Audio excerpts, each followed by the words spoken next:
Bom dia, boa tarde, boa noite. Eu me chamo Gustavo Cleon Marques Nascimento. Atualmente sou mestrando em História do Brasil pelo PPGHB UFP. Meu professor orientador é o Dr. Pedro Bio Fontenelles Filho. E esse é o meu trabalho apresentado aqui na Jornada Internacional de Iniciação Científica e Extensão Universitária. Ele é intitulado Entre Relatos e Memórias, Expedições Científicas e Cidades Piauienses na obra de Francisco Iglesias. Para falar brevemente do meu tema, eu vou contextualizar no recorte temporal e também em seu recorte espacial. O recorte temporal se passa nas primeiras 3 décadas do início do século XX, na Primeira República, onde o processo de modernização e os ideais de progresso e a busca por uma identidade nacional são fortemente presentes dentro da sociedade. Esses motivos fazem, além de outros, como a seca de 1877 e o meio norte barra norte ser um forte expoente da economia do látex barra borracha, que tinha uma grande força econômica na época, foi se motivando o resto do país voltar os olhos para o meio norte, para o sertão, que naquela época ainda não era chamado de Nordeste. Pois bem, por conta disso, desse processo de modernização, instituições foram sendo criadas. E essas instituições, a mando do governo federal ou por determinações próprias, começam a financiar, a patrocinar viagens para o sertão, para o meio norte.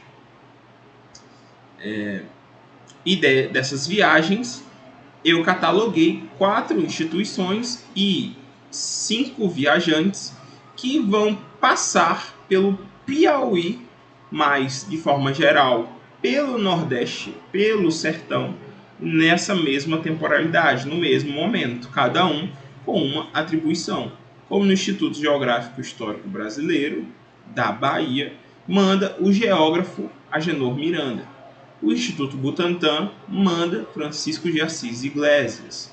A Fundação Oswaldo Cruz manda os médicos renomados Arthur Neiva e Belisário Pena. O IFAM manda o arquiteto Tiago Bonfim. E por que todas essas setas e todos esses viajantes se ligam a Catingas e Chapadões? Pois bem, Catingas e Chapadões é a obra escrita por Iglesias que é analisada por mim. Diferente dos outros relatos desses viajantes, pois todos eles, sem exceção, fazem relatórios sobre seus trabalhos, Iglesias abraça a subjetividade e escreve o seu relato, o seu diário de viagem, como se fosse uma narrativa romanceada.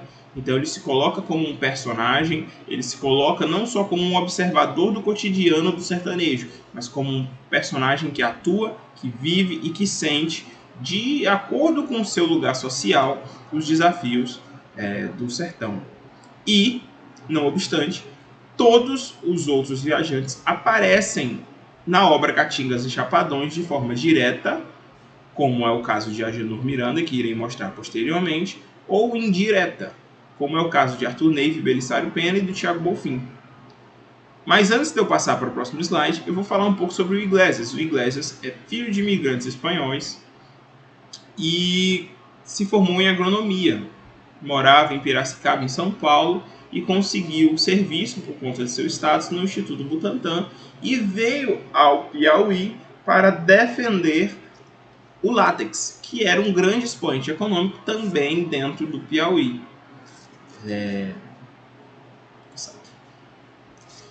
Esse é o diferencial do Iglesias. Vou ler essa citação. Que além das observações agronômicas que me interessavam mais de perto, não perdi a oportunidade de colher informações sobre o modo de viver do homem nas regiões por mim percorridas.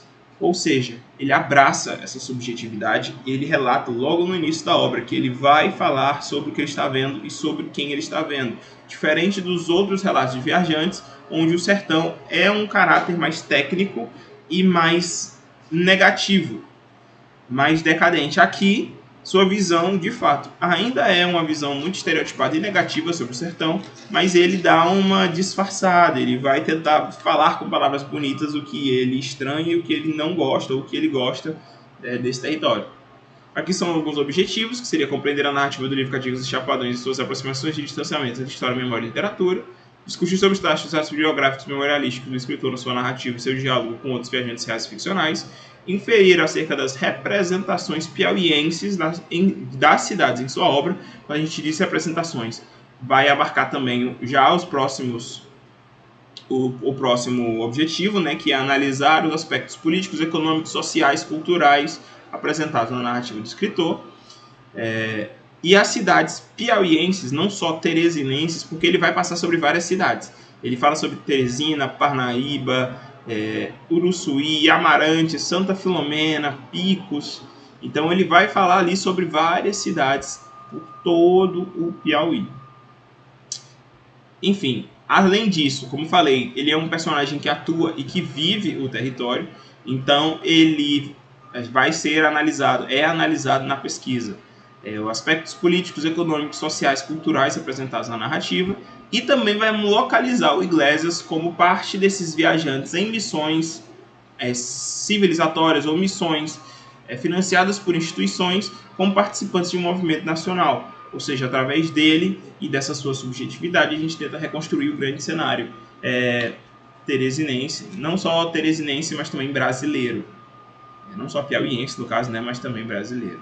Pois bem, aqui são as metodologias da obra Catingas e Chapadões, escrita em 1953, o relato dos outros viajantes, em contraponto ou em complemento dos relatórios governamentais, para ver o que as fontes oficiais diziam e o que ele falava, o que ele percebia vendo a cidade e o que os relatórios governamentais falavam sobre a cidade, e, é claro, os diálogos teóricos historiográficos, tanto nacionais quanto internacionais e principalmente da historiografia piauiense. Aqui onde estamos, aqui é uma participação da Janot como um personagem, e não só como um personagem que vive do lado do Iglesias, mas como um personagem que molda a forma como ele vai escrever o livro. Então, por exemplo, aqui onde estamos, dizia o Dr. Janot, somos vítimas da erosão, terras arenosas e as margens dos rios completamente despidas de vegetação favorecem a formação dessas coroas. No entanto, o remédio está ao alcance das mãos, acrescentei. É só reflorestar a faixa marginal dos cursos de água. Essa citação ela mostra bem que os outros viajantes são colegas do Iglesias, aparecem ao longo do livro, e que o Iglesias se vê, e isso tem que ser problematizado, como um herói que tem conhecimento dos problemas e das soluções que assolam aquela região. Não é a única passagem dentro do livro que vai mostrar que ele quer opinar sobre e falar sobre como seria possível e até simples, trivial, resolver um problema recorrente dentro do sertão. Aqui é o referencial teórico. Lukács, Chartier, Pedro Pio Filho, Terezinha de Queiroz, Professor Alcides, Francisco Alcides Nascimento, Joseane, Sandra Pesavento, José Assunção Barros, Ítalo Calvino com as suas cidades invisíveis, Lúcia Lippe de Oliveira, Lobato Correia, Hayden White, Ginsburg, enfim, esses são só um pequeno dessa estratosfera que a gente vai ter que trabalhar para contemplar tanto a memória do autor, tanto a literatura que ele escreve, tanto as coisas que ele vai falar sem nenhuma propriedade dentro da sua obra que merecem ser problematizados porque são representações de cenários e de realidades, ou não, piauienses. Aqui são pequenos olhares. Deixa eu remover aqui a câmera da frente. São pequenos olhares que você pode pausar para ver melhor, mas vai falar sobre como a cidade Teresina era menos favorecida pelo progresso, por que era menos favorecida pelo progresso, quais outras capitais ele conhecia, com qual propriedade ele fala isso, o que os relatórios governamentais têm a dizer sobre. Eu vou problematizar tudo isso dentro da pesquisa. Aqui também vai falar sobre o fogo, a ausência de bombeiros, a ausência de casas modernas, a ausência da iluminação elétrica, que ele vai ter esses estranhamentos e distanciamentos dentro dessas passagens. Aqui, algumas ilustrações que aparecem dentro do livro em comparação às fotografias tiradas por Arthur Neiva e Belisário Pena no seu livro Viagem Científica. Aqui temos também coisas culturais, de alimentação, a rede, como era diferente nos dois lugares, a fome, a fé, a impunidade, tudo isso vai ser trabalhado dentro do seu livro. Aqui, considerações finais para posicionar sobre como a obra tem um lugar dentro da história piauiense e dentro da história nacional. Tem a sua relevância e merece muito ser problematizado pelo olhar de Clio. Eu peço perdão pela pressa da minha fala, eu me estendi um pouco. Então, se não conseguirem ler, por favor, pausem e leiam. É isso. Aqui são algumas das minhas referências e obrigado.